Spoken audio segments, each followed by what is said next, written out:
ಇದರ ಪ್ರಕಾರ 2018ರಲ್ಲಿ tribunal order ಮಾಡಿರೋ ಪ್ರಕಾರ 177.25 TMC ನೀರು ಇಡೀ ವರ್ಷದಲ್ಲಿ 177.25 TMC.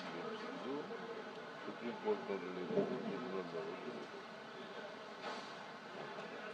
ನಾವು ಈ ಸಾರಿ ಒಂದು ವರ್ಷ ಬಿಟ್ಟರೆ 23-24 ಬಿಟ್ಟರೆ ಕಳೆದ ವರ್ಷನೂ ಜಾಸ್ತಿ ಕೊಟ್ಟಿದ್ದೀವಿ, 305 TMC. ಈ ವರ್ಷನೂ ಕೂಡ ಜಾಸ್ತಿ ಕೊಟ್ಟಿದ್ದೀವಿ.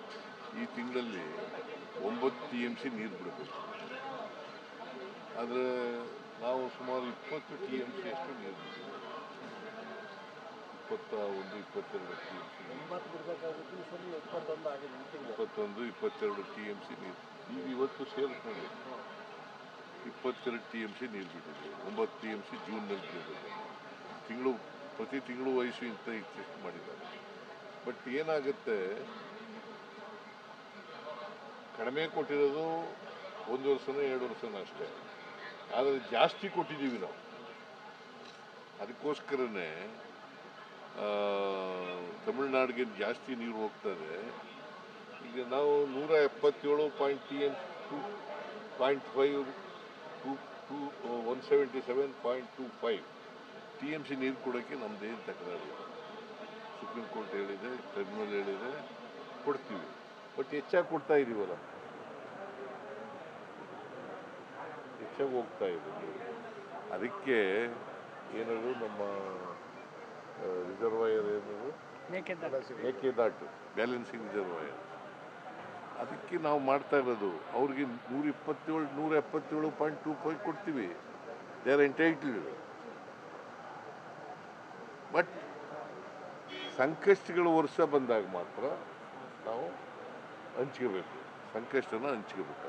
ಅಲ್ಲ ಸರ್, ನಮಗಿರೋ ಶೇರು ನೀವು ಕರೆಕ್ಟಾಗಿ ಯೂಸ್ ಮಾಡ್ಕೊಳ್ತಾ ಇದ್ದೀರಾ ಸರ್? ಕರ್ನಾಟಕ ಯೂಸ್ ಮಾಡ್ಕೊಳ್ತಾ ಇದೆಯಾ? ಪೂರಾ ಉಪಯೋಗಿಸ್ಕೊತಾ ಇದ್ದೀವಿ, ಸಾಲದಿಲ್ಲ ಅದು ಸರ್. ಇಲ್ಲ ಸರ್, ಇದು ಇವಾಗ ವರ್ಣಾ ಕ್ಷೇತ್ರ, ಇವು ಮೈಸೂರು ಅಕ್ಕಪಕ್ಕ ಅರ್ಬನೈಸೇಷನ್ ಆಗಿ ಬಹಳಷ್ಟು ಜನ ವ್ಯವಸಾಯ ಮಾಡ್ತಾ ಇಲ್ಲ.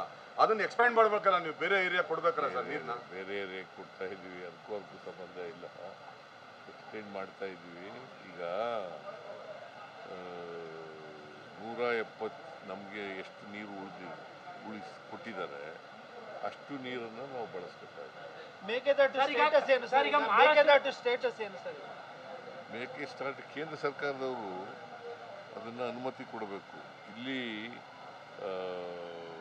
ಟ್ರಿಬ್ಯುನಲ್ ಇದಾಗಿದೆಯಲ್ಲ, KRS ನೀರು ಬಿಡತಕ್ಕಂಥದ್ದು ಒಂದು ಬೋರ್ಡ್ ಆಗಿದೆಯಲ್ಲ, ಅವರು ಒಪ್ಪಿಗೆ ಕೊಡಬೇಕು. ಅಲ್ಲ, ಇದು ಎಷ್ಟು ವರ್ಷ ಸರ್? ಇನ್ನು ಎಷ್ಟು ವರ್ಷ ಸರ್ ಇದು? ನಾವು ಈಗಾಗಲೇ ಮೇಕೆದಾಟು ಆಫೀಸ್ನ ಓಪನ್ ಮಾಡಿದ್ದೀವಿ. ಆಗಲೇ ನಮ್ಮ ಕನಕಪುರದಲ್ಲಿ ಒಂದು ಆಫೀಸ್ ಓಪನ್ ಮಾಡಿ, ಆಗಲೇ ಲ್ಯಾಂಡ್ ಅಕ್ವಿಸಿಷನ್ ವಿಚಾರ, ಎಲ್ಲೆಲ್ಲಿ ಹೋಗಬೇಕು, ಫಾರೆಸ್ಟ್ಗೆ ಆಲ್ಟರ್ನೇಟಿವ್ ಬೇಕು ಅಂತ ನಾವೆಲ್ಲ ಸಿದ್ಧತೆ ಏನೇನು ಬೇಕೋ ಅದಕ್ಕೆಲ್ಲ ನಾವು ಮಾಡ್ಕೊಳ್ತಾ ಇದ್ದೀವಿ. ಒನ್ಸ್ ವಿ ಆರ್ ಅಲ್ಲಿ ಕೋರ್ಟಲ್ಲೂ ಕೂಡ ಪ್ರೆಸೆಂಟ್ ಮಾಡಿದ್ದು. ಈಗ ಸದ್ಯದಲ್ಲೇ ಅವರು ಕೂಡ ಒಂದು ಡಿಸಿಷನ್ ಸುದ್ದಿಗೆಲ್ಲ ತೆಗೆದುಕೊಳ್ತಾರೆ. ಅಲ್ಲ sir, every year you are giving 100 TMC more. How long you should wait? ಯಾಕಂತಂದ್ರೆ ಇದು ಅನ್ನೆಸೆಸರಿ ವೇಸ್ಟು. 14% ತಮಿಳ್ನಾಡು ಜಾಸ್ತಿ ಮಾಡ್ಕೊಂಡಿದೆ ಇರಿಗೇಷನ್ ಏರಿಯಾ, ಬಟ್ ಕರ್ನಾಟಕದಲ್ಲಿ ಆಗಿಲ್ಲ. ಅದು ನಾವು ಮಾಡಿದ್ವಿ 6% ನಾವು ಮಾಡಿದ್ದೀವಿ. ಈಗ ಸಪೋಸ್ ಮಂಡ್ಯದಲ್ಲಿ ಈಗ ಹೆಚ್ಚು ಕಮ್ಮಿ 1,000 ಕೋಟಿ ರೂಪಾಯಿ ಬರೀ ಮಂಡ್ಯಕ್ಕೇನೆ ಈ ವರ್ಷ ಇನ್ವೆಸ್ಟ್ಮೆಂಟ್ ಮಾಡಿದ್ವಿ. ಎನ್ಹಾನ್ಸ್ಮೆಂಟು, ನೀರು ವೇಸ್ಟ್ ಆಗೋದನ್ನ, ಲಾಸ್ಟ್ ಮೈಲ್ ಕನೆಕ್ಟಿವಿಟಿ, ಇಂಥವೆಲ್ಲ ಕೂಡ ಬರೀ ಮಂಡ್ಯಕ್ಕೇನೆ. ಬಟ್ ಇದು ಕಬಿನಿ ಏರಿಯಾಲ್ ಆಗಿಲ್ಲ ಸರ್. ಈ ವರ್ಷ ಕಬಿನಿ ಏರಿಯಾನೋ 400 ಕೋಟಿ ರೂಪಾಯಿ ಈ ವರ್ಷ ನಾವು ಕೊಟ್ಟಿದ್ದೀವಿ ಕಬಿನಿ ಏರಿಯಾ. ಮಹಾರಾಷ್ಟ್ರದಲ್ಲಿ ದ್ವಿಭಾಷಾ ಸೂತ್ರನ ಒಪ್ಪಿಗೆ ಕೊಟ್ಟಿದ್ದಾರೆ. ಕರ್ನಾಟಕದಲ್ಲೂ ಕೂಡ ಆತನೊಂದು ಚರ್ಚೆ ಶುರುವಾಗಿದೆ. ತಾವು ಒಪ್ಪಿಗೆ ಕೊಡ್ತೀರಾ? ಯಾವುದು ದ್ವಿಭಾಷಾ ಸೂತ್ರ? ಕರ್ನಾಟಕದಲ್ಲಿ ತ್ರಿಭಾಷಾ. ನಾವು ವಿ ಆರ್ ಫಾರ್ ದ್ವಿಭಾಷಾ ಸೂತ್ರ, ಗೊತ್ತಾಯ್ತಾ? ನಮ್ಮ ಸರ್ಕಾರ ದ್ವಿಭಾಷಾ ಸೂತ್ರಕ್ಕೆ ಬದ್ಧ. ಅಧಿಕೃತ ಮಾಡ್ತೀರಾ ಅಂತ? ಉದ್ಯೋಗಾರ್ಹತೆಯಿಂದ ಸಾವನ್ನಪ್ತಾ ಇರುವಂತ ಸಂಖ್ಯೆ ಜಾಸ್ತಿ ಆಗ್ತಾ ಇದೆ. ಸರ್ ಈಗ ಸರ್ಕಾರ ಗಮನ ಇಲ್ಲ ಸರ್, ಈಗ ಹಾಸನಲ್ಲಿ ಬಹಳ ಜನ ಸಾಯ್ತಾ ಇದ್ದಾರೆ. 30 ವರ್ಷ 25 ವರ್ಷ ಬಹಳ ಜನ ಸಾಯ್ತಾ ಇದ್ದಾರೆ. ಏನಾದ್ರೂ ಹಾಸನದಲ್ಲಿ ಸರ್ ಆಗ್ತಾ ಇರೋದು ಅದ್ಬಿಟ್ಟು ಹಾಸನಲ್ಲಿ ಏನಾದ್ರೂ ಇದಕ್ಕೊಂದು ರೆಮಿಡಿ ಕಂಡುಹಿಡಿಬೇಕು ಸರ್, ಯಾಕಂದ್ರೆ ಬಹಳ ಜನ ಸಾಯ್ತಾ ಇದ್ದಾರೆ ಸರ್. ರಾಜ್ಯದಲ್ಲಿ ಪರಿಸ್ಥಿತಿ ನಿರ್ಮಾಣ ಆಗಿದೆ ಸರ್. ಯುವ ಸಮುದಾಯದವರು ಎಸ್ಪೆಷಲಿ 20 ರಿಂದ 30 ವರ್ಷದ ಒಳಗಡೆ ಎಲ್ಲರಿಗೂ ಮಾಡಿಸ್ಬೇಕು ಸರ್. ಪತ್ತೆ ಹಚ್ಚಬೇಕು, ಆ ಕಾರಣಕ್ಕೆ ಪರಿಹಾರ ಕಂಡುಹಿಡಿದಿರ್ತಕ್ಕಂಥದ್ದನ್ನು ಮಾಡಬೇಕಾಗ್ತದೆ. ನಾವು ಅದಕ್ಕೆ ಕಾರಣ ಏನು ಅಂತಕ್ಕಂಥದ್ದನ್ನು ಪತ್ತೆ ಹಚ್ಚಿ ಅದಕ್ಕೆ ಪರಿಹಾರ ಮಾಡ್ತಕ್ಕಂಥ ಕೆಲಸ ಮಾಡ್ತೀವಿ. ಸರ್ ಅದಲ್ಲ ಸರ್, ಹಾಸನದಲ್ಲಿ ಒಂದೇ ತಿಂಗಳಲ್ಲಿ 21 ಜನ ಆಗಿದ್ದಾರೆ ಈ ತರ ಹಾರ್ಟ್ ಅಟ್ಯಾಕ್ ಆಗಿರೋರು. ಅಲ್ಲೇನಾದ್ರು ಸ್ಪೆಷಲ್ ಆಗಿ ಏನಾದ್ರು ಆರೋಗ್ಯ ಇಲಾಖೆಯಿಂದ ಏನಾದ್ರು ಕಲ್ತಿ ಮಾಡ್ತೀರಾ? ಹಾಸನಕ್ಕೆ ಎಂಕ್ವೈರಿ ಮಾಡಿಸೋದು ಸತ್ತವ್ರಿಗೆಲ್ಲ ಯಾತಕ್ಕೋಸ್ಕರ ಸಾಯ್ತಾ ಇದ್ದಾರೆ, ಹಾರ್ಟ್ ಅಟ್ಯಾಕ್ ಯಾಕೆ ಬರ್ತಾ ಇದೆ, ಅದಕ್ಕೆ ಪರಿಹಾರ ಏನು ಅನ್ನೋದು ಪತ್ತೆ ಹಚ್ಚಬೇಕು ಹೊರತು ಎಂಕ್ವೈರಿ ಮಾಡಿ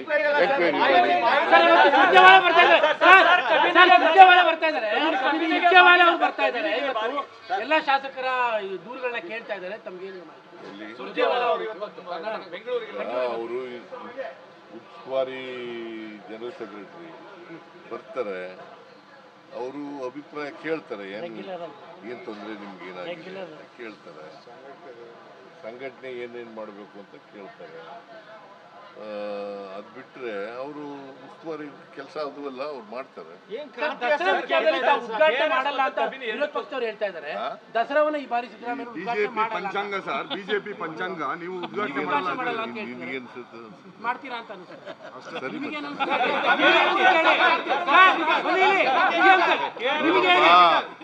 ಬಿಜೆಪಿಯವರು ಇದಾರಲ್ಲ, ಸುಳ್ಳು ಹೇಳೋದ್ರಲ್ಲಿ ನಿಶ್ಚೀಮರು.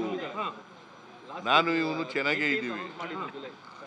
6 ವರ್ಷಕ್ಕೂ ಶಿವಕುಮಾರ್ ಹೇಳಿದಾರಂತೆ, ಅವ್ರಿಗೂ ಭವಿಷ್ಯ ನುಡಿದಿದ್ದೀನಿ ಅಂತ. ಅವನು ಶ್ರೀರಾಮುಲು ಹೇಳಿದ್ನಲ್ಲ, ಅವ್ ಎಷ್ಟು ಸಾರಿ ಗೆದ್ದು ಸೋತಿರೋದು. ದಸರಾವನ್ನ ಈ ಬಾರಿ ಸಿದ್ದರಾಮಯ್ಯ ಬಿಜೆಪಿ ಪಂಚಾಂಗ ಸರ್, ಬಿಜೆಪಿ ಪಂಚಾಂಗ ನೀವು ಉದ್ಘಾಟನೆ ಮಾಡಲ್ಲ ನಿನ್ಗೆ ಅನ್ಸುತ್ತೆ ಮಾಡ್ತೀರಾ ಅಂತ ಅನ್ಸುತ್ತೆ. ಸರಿ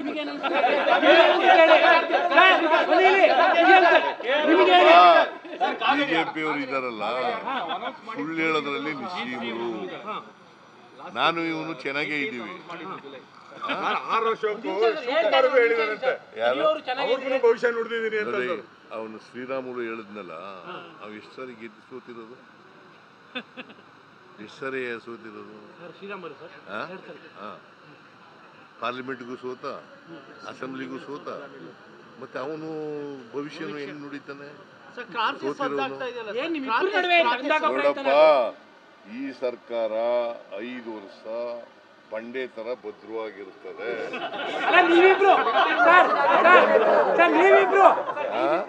ನೀವಿಬ್ರು ಜೊತೆಯಲ್ಲಿ ಚೆನ್ನಾಗಿರ್ತೀರಾ ಅಂತ. ಯಾಕಂದ್ರೆ ನಾವಿಬ್ರು ಚೆನ್ನಾಗಿದ್ದೀವಲ್ವಾ.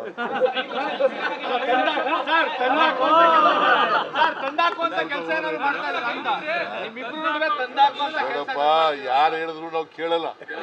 ಕಾವೇರಿ ಆರ್ತಿ